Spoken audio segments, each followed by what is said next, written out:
saya Nurse Nevili Pori, Escape MCAP dengan NIDM 1203068702. Saya adalah dosen tetap pada Program Studi Ilmu Keperawatan Fakultas Kesehatan Universitas Kristen Indonesia Maluku. Pada video ini saya akan menunjukkan proses pembelajaran pada mata kuliah yang saya ampu, yaitu mata kuliah Keperawatan Dasar 1 dengan kode mata kuliah IKP 301116 dengan bobot SKS yaitu 3 SKS. Mata kuliah ini membahas tentang berbagai konsep, prinsip, dan keterampilan klinis keperawatan yang membantu memenuhi kebutuhan dasar manusia yang mencakup kebutuhan aktivitas latihan, oksigenasi, cairan dan elektrolit, nutrisi, istirahat dan tidur, kebutuhan eliminasi, rasa nyaman, dan kebutuhan kebersihan dan perawatan diri. Pengalaman belajar meliputi pengalaman belajar di kelas dan laboratorium keperawatan. Mata kuliah Keperawatan Dasar 1 ini diampu oleh tim teaching 2 orang dengan pembagian materi tertera pada RPS yang ada. Dengan 16 kali pertemuan, pada pertemuan ke-8 akan dilakukan evaluasi tengah semester dan pertemuan ke-16 akan dilakukan evaluasi akhir semester. Pada pertemuan pertama, sebelum memberikan materi kepada mahasiswa diberikan kontrak kuliah yang di dalamnya menjelaskan terkait dengan deskripsi mata kuliah atau mata ajar, capaian pembelajaran atau CPL, capaian pembelajaran mata kuliah atau CPMK, strategi pembelajaran, penilaian, serta materi dan pembagian dosen pengajar sesuai dengan mata ajarnya, serta referensi. Pada mata kuliah ini, komponen penilaian yang kami lakukan yaitu unsur penilaiannya melalui sikap, keterampilan, serta pengetahuan. Pada sikap, komponen yang dinilai adalah kepribadian dengan bobot 15% yang terdiri dari kehadiran mahasiswa, percaya diri, disiplin, dan bertanggung jawab. Kemudian yang unsur kedua adalah keterampilan, komponen penilaian adalah praktikum sebesar 20%, terdiri dari simulasi tindakan keperawatan dasar.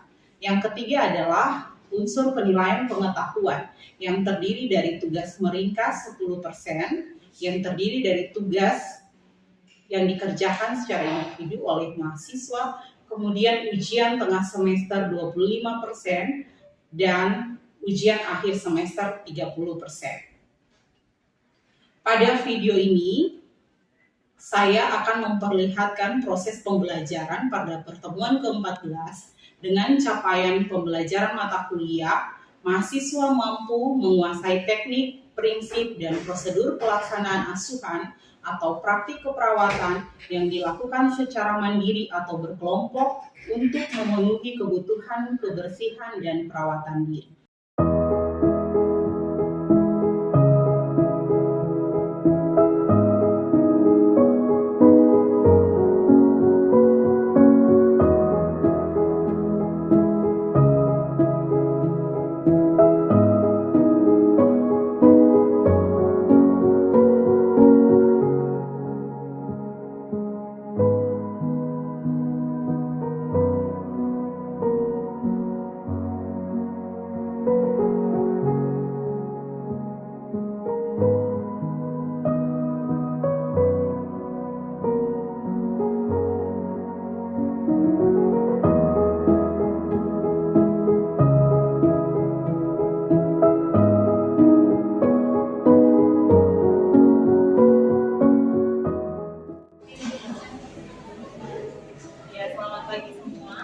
Baik, hari ini sesuai dengan kontrak kuliah yang sudah kita bahas di pertemuan pertama, hari ini kita akan membahas terkait dengan pertemuan ke-14 yaitu tentang teknik dan prinsip melakukan asuhan atau praktik perawatan dalam memenuhi kebutuhan kebersihan diri dan perawatan diri.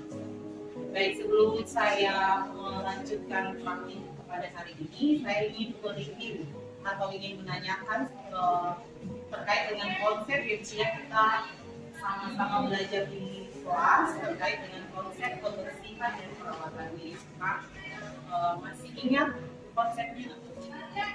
Apakah kalian masih ingat terkait dengan tujuan kita melakukan perawatan diri pada pasien apa saja?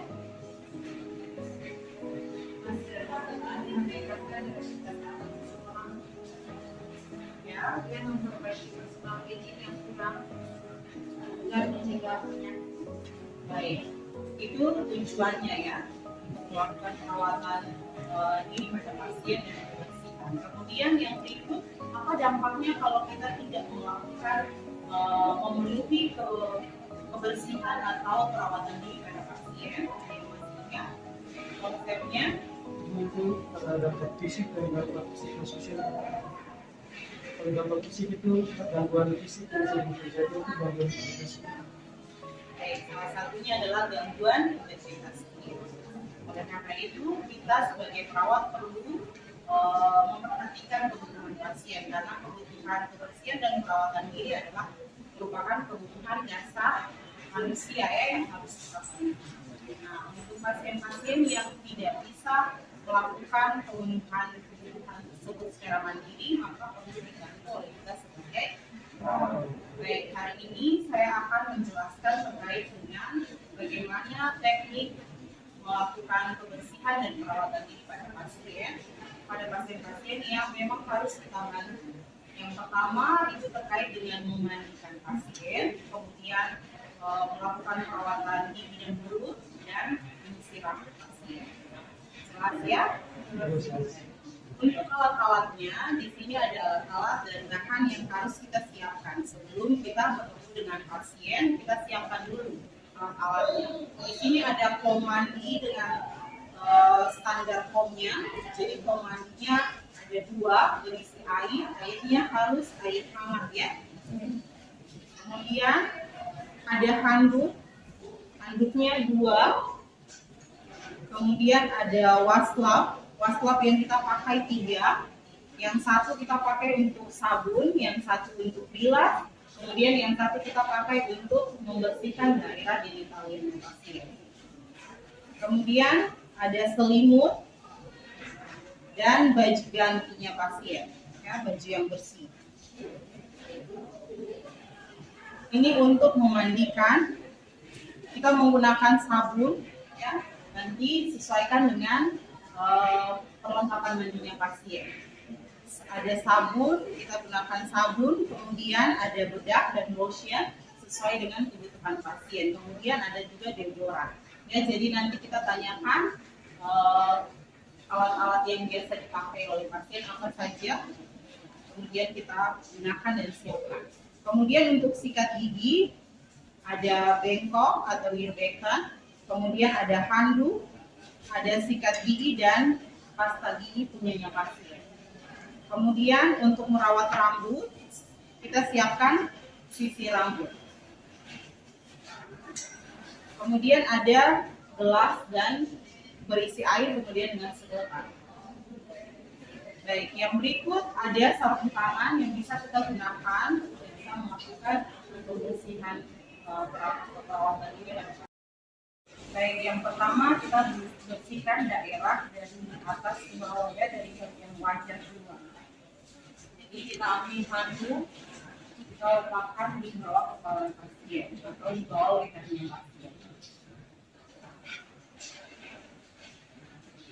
Permisi ya Pak, saya angkat dulu kepalanya.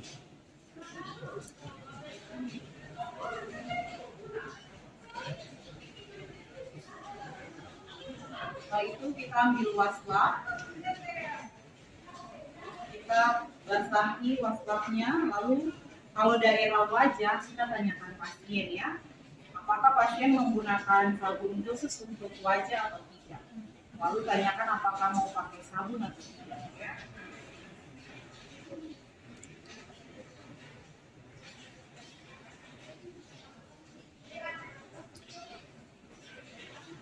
Kita bersihkan daerah wajah, basahi daerah wajah sampai daerah leher. Kemudian kita menggunakan sabun ya. Jika pasiennya ingin menggunakan sabun, maka kita pakai sabun.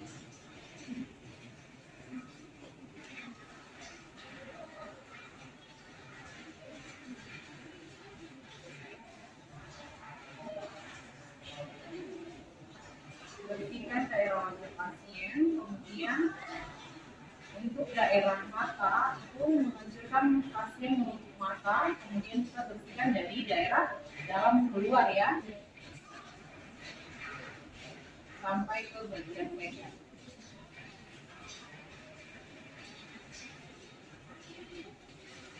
Kemudian ambil wastafel yang bersih untuk bilas.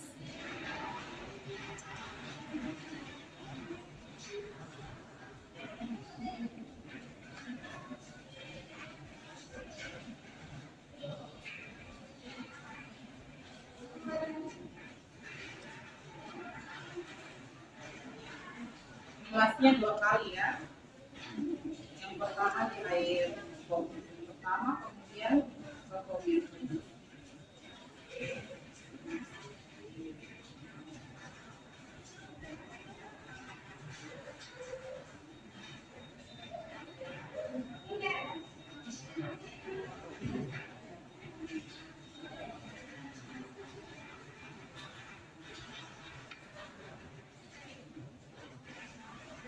Jika sudah, kita ambil handuk untuk mengeringkan.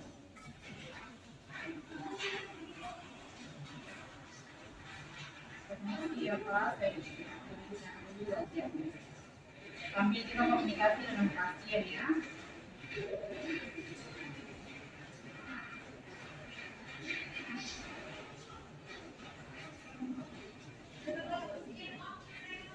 Setelah daerah wajah selesai kita bersihkan, kita pindah ke bagian dada dan sebelum dada dan perut kita ke lengan dulu ya, tangan. Nah, tangan yang kita bersihkan adalah tangan yang jauh dulu dari kita.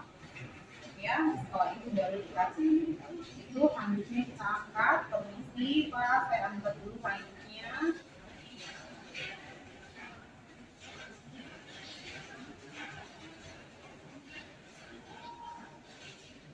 Kemudian kita karena bagian lengan dan dada dan perut akan kita bersihkan, kita buka pakaian bagian atasnya pasien ya. Jadi kita minta permisi dengan pasien untuk menanggalkan bagian atasnya pasien.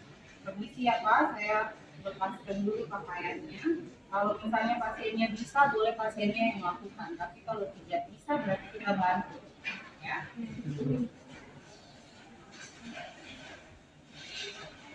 Untuk membuka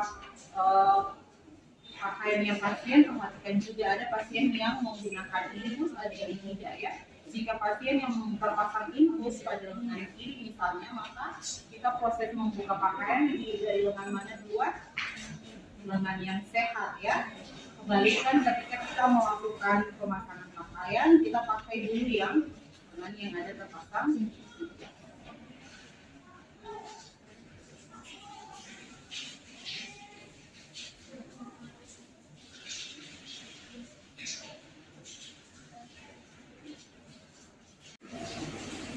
Pakaian yang sudah kotor kita letakkan di tempat pakaian kotornya pasien ya. Kemudian kita ambil selimut, kita tutupi daerah bagian dada dan perutnya pasien karena kita harus tetap menjaga supaya tutupnya pasien ya. Kemudian kita bersihkan lengan yang jauh dengan kawat ya. Kita letakkan handuk di bawah lengan yang jauh dari kita sebelum kita membersihkan lengannya pasien.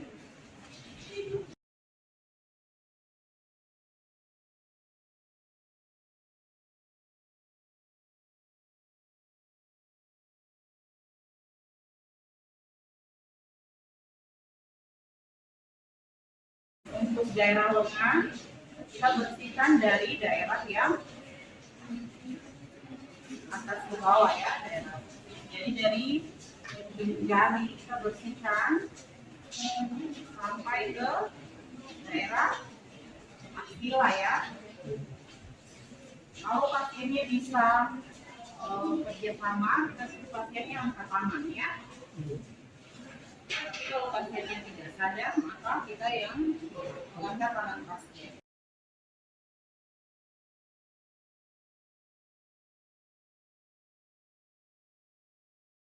Sambil memandikan pasien, kita perhatikan di setiap bagian kulitnya pasien apakah ada luka atau daerah kukunya panjang, kotor atau tidak ya.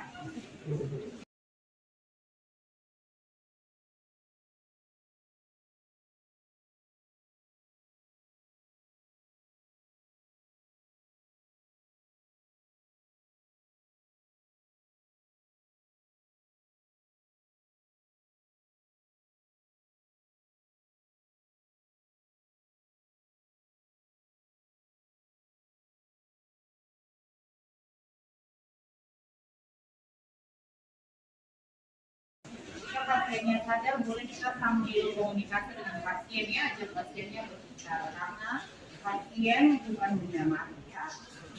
Kalau sudah selesai, kita bisa keringkan. Setelah itu kita keringkan dengan pasien yang sedang sakit.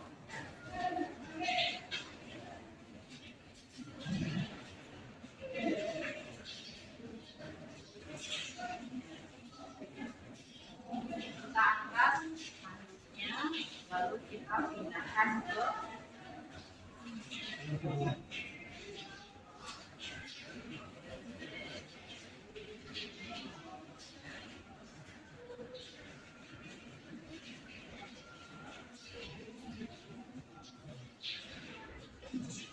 kita lakukan pembersihan sama ya dengan ujung jari sampai ke akhir.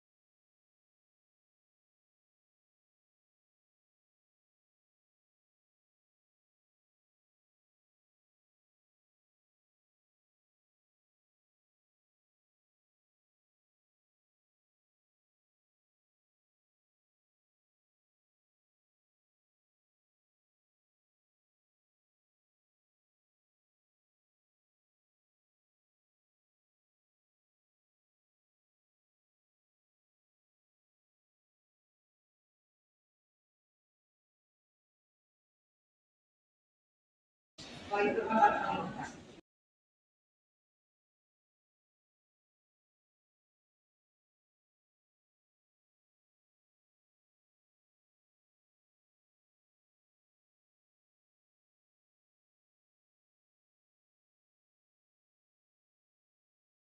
Jika daerah lengan sudah selesai dibersihkan, kita menganjurkan pasien untuk mengangkat tangannya ke atas ya.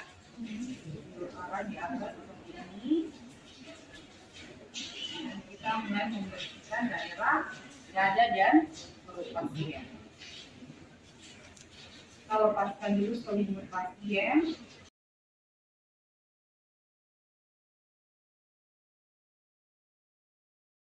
Kemudian kita menutupi daerah dada dan perut pasien.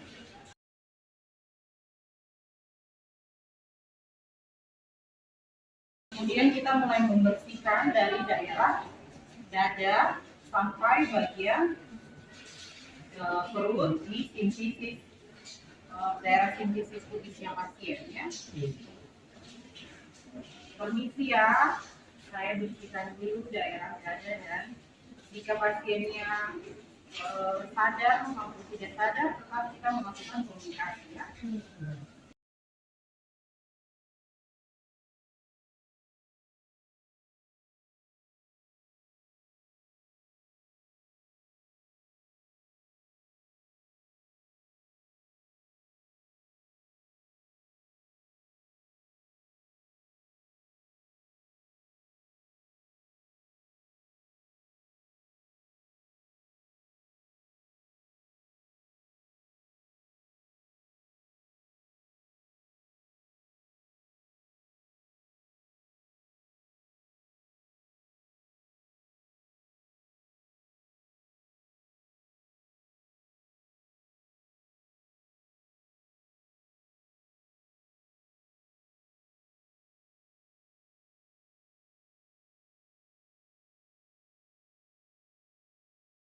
Sudah kita keringkan Kemudian kita menggunakan selimut untuk menutup daerah dada dan perutnya pasien.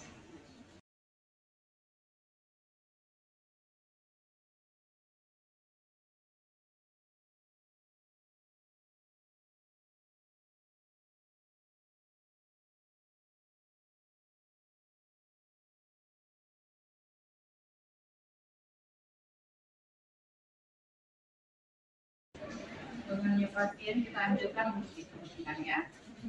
Kemudian kita berpindah ke daerah ekstremitas bawah. Pada ekstremitas bawah kita anjurkan pasien untuk menanggalkan pakaian bagian bawahnya pasien. Jika pasien bisa melakukan atau bisa kerjasama dengan kita, maka kita minta bantuan untuk menentukan kaki. Ya. Tapi kalau tidak, berarti kita minta bantuan teman kalau pasiennya tidak sadar ya. Kalau bisa kita lakukan dengan seperti ini.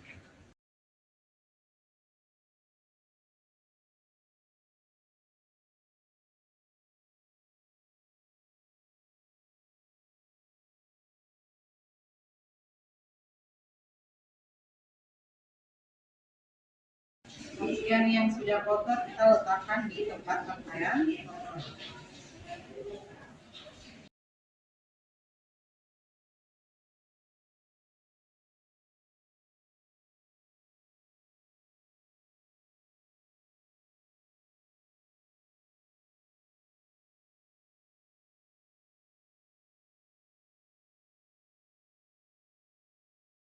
Kemudian kita bersihkan daerah ekstremitas bawah. Kita anjurkan pasien untuk menutup kaki ya, kalau pasiennya bisa, untuk kita letakkan handuk ya di bawah.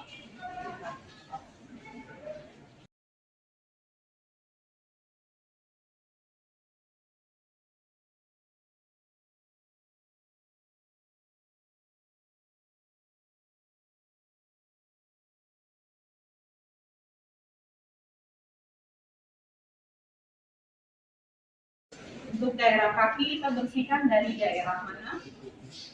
Ya, dari atas ke bawah ya. Permisi ya, saya bersihkan bagian kakinya Bapak. Kita bersihkan mulai dari pangkal paha ya.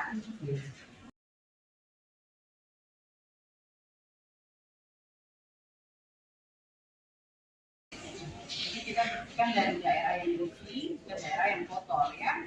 Kalau kenapa tidak boleh dari sini? Karena dari daerah kaki kan kotor ya. Kalau kaki kotor masih naik ke atas.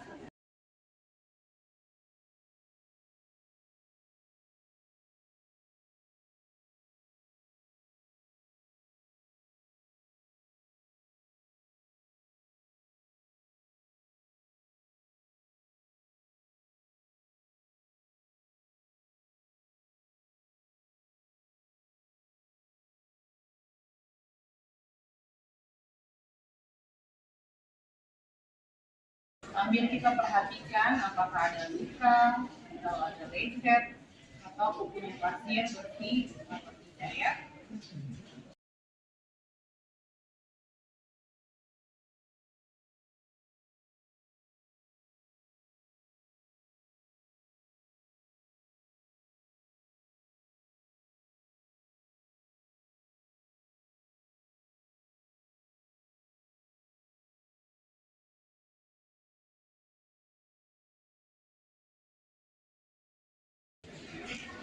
Jika sudah bersih, kita bersihkan.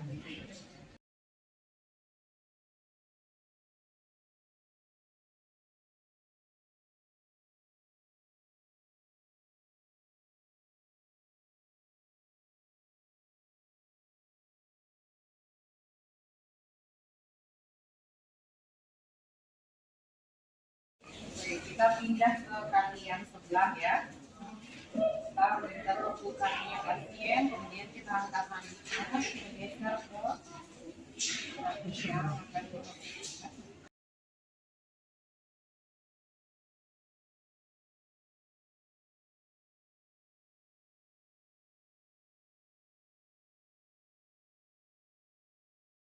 Kita lakukan pembersihan sama ya, mulai dari paha sampai ke kaki.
Sudah kita keringkan.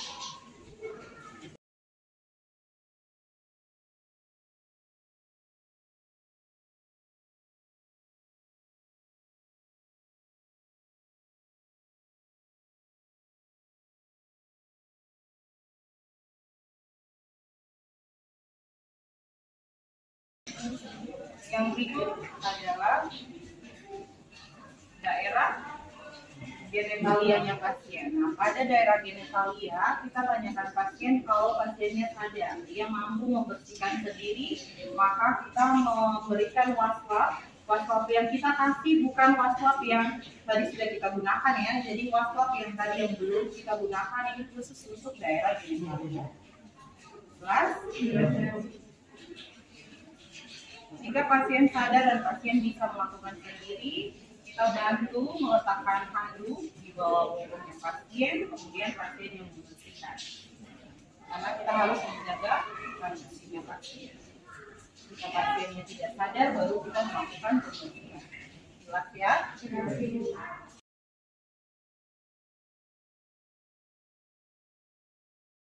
Kemudian setelah daerah genitalia, kita pindah ke daerah punggung pasien. Nah, daerah punggung pasien maka berarti kita harus miringkan pasien ya, miringkan pasien ke daerah yang berlawanan dengan kita. Jadi kalau kita ada di kanan maka pasien ditunjukkan miring ke kiri. Untuk itu pasiennya diminta tekuk kaki yang mana yang harus ditekuk. Kalau memilih kaki kanan. Maka tekuk kakinya kita miring ke sebelah kiri karena kita akan membersihkan daerah punggung. Sambil kita bantu miringkan pasien.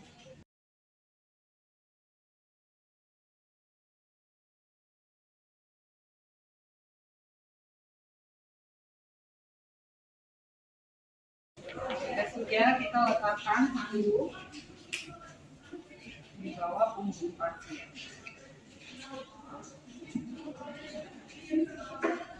Kemudian kita bersihkan.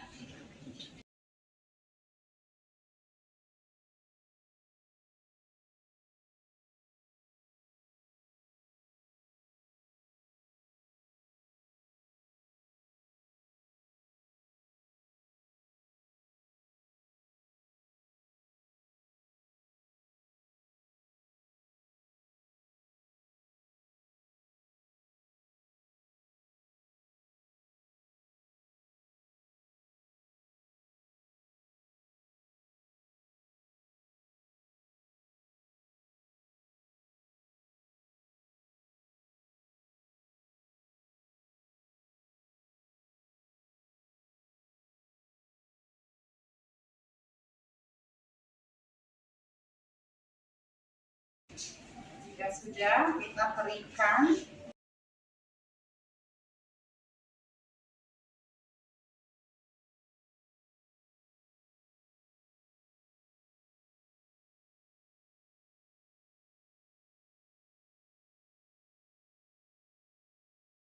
Nah, untuk daerah punggung sebelum kita membalikan pasien, kita boleh menggunakan lotion ya atau minyak, tergantungnya pasien maunya yang mana. Kalau pasiennya tirah baring, berarti kita harus bantu ya melakukan masase di daerah punggung sekalian. Tujuannya untuk apa? Melancarkan peredaran darah, kemudian menghindari luka tekan pada daerah punggungnya pasien.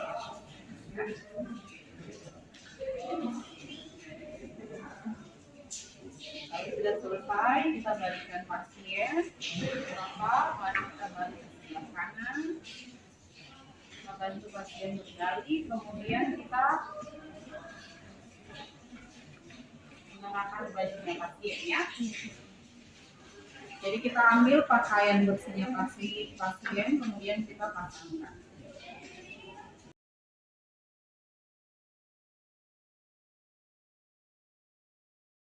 Kita pasangkan daerah yang jauh dari kita. Kalau misalnya dia terpasang infus pun harus yang terpasang infus duluan ya, supaya dia masuk ke lengan bajunya pasien.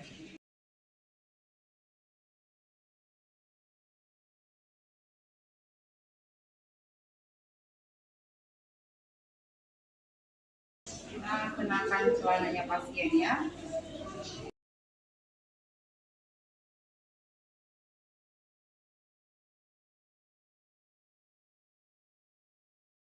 Baik, kalau sudah selesai memandikan pasien, kita lanjut ya, membersihkan mulutnya pasien. Jadi kalau pasiennya sadar, kita siapkan saja alat-alatnya, kemudian nanti kita bantu pasiennya untuk mengikat. Posisi kepalanya kita tinggikan ya, semi-polar atau polar. Ya, kemudian kita pasang handuk di daerah dadanya pasien atau di bawah dagunya pasien.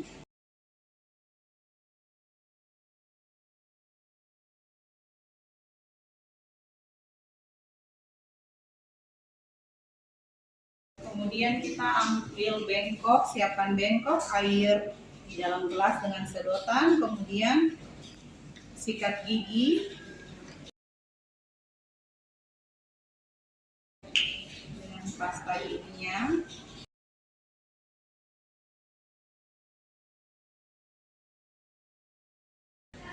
Bengkoknya kita letakkan di bawah dagunya pasien ya. Di sini nanti kita anjurkan pasien kumur-kumur.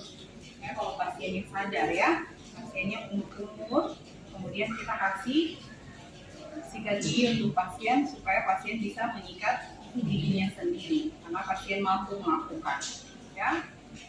Kemudian nanti kita bantu untuk kumur-kumurnya, kita pakai beken atau bengkok untuk menampung air kumur-kumurnya pasien.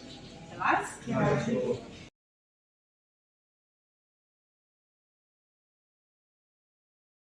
Jika sudah selesai, kita bersihkan daerah mulut dan dagunya pasien jika ada air, kemudian kita angkat handuknya.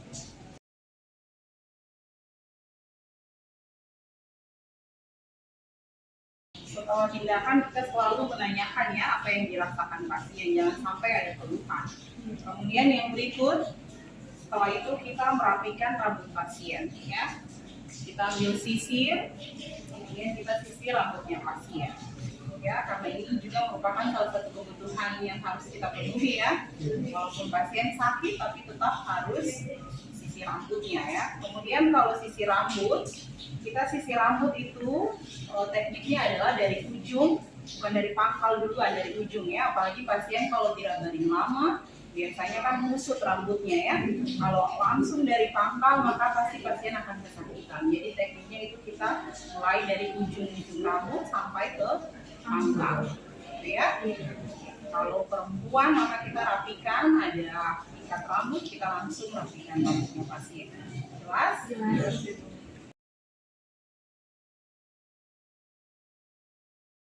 Jika tindakan kita sudah selesai semua, kita jelaskan ke pasien, kita tanyakan dulu validasi apa yang dia rasakan setelah kita melakukan tindakan. Kemudian kita jelaskan tindakan kita sudah selesai, kita lakukan terminasi, kemudian kita rapikan tempat tidur pasien, pasang penghalang tempat tidur sebelum kita meninggalkan pasien, kemudian alat-alatnya kita rapikan, kembalikan ke tempatnya, ya, buka sampiran, kemudian cuci tangan, lalu setiap tindakan yang sudah kita lakukan kita harus dokumentasi.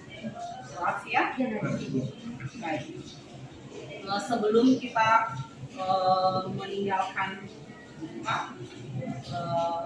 atau merapikan alat-alat, setelah melakukan tindakan atau prosedur yang tadi dari memandikan, menyikat gigi dan menyisir rambut, apakah sudah jelas? Sudah jelas. Ada yang mau ditanyakan?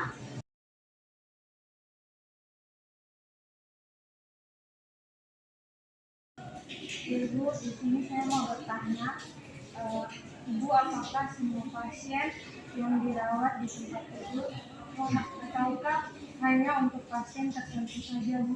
Ya, baik. Untuk pasien-pasien yang kita mandikan di tempat tidur, tentunya pasien-pasien yang memiliki indikasi, misalnya pasiennya harus bed rest ya, karena indikasi penyakitnya ya tidak bisa turun dari tempat tidur, atau pasien yang mengalami penurunan tingkat kesadaran, atau pasien-pasien yang baru post-op ya, post-operasi. Nah, itu harus kita bantu untuk melakukan perawatan dirinya di tempat tidur ya. Tapi kalau pasiennya bisa ke kamar mandi, maka kita bisa bantu pasiennya di kamar mandi, kita siapkan air, nanti pasiennya melakukan melakukan pembersihan dirinya di kamar mandi. Tapi perlu kita dampingi. Ya, jelas? Baik. Setelah ini kalian nanti akan bisa melakukan simulasi secara mandiri. Kemudian setelah kalian melakukan simulasi secara mandiri, tindakan itu bisa kalian dokumentasi, membuat laporan praktikum ya, kemudian nanti akan dikumpulkan. Jelas ya? Jelas. Sekian pertemuan kita di hari ini. Selamat pagi semua, sampai ketemu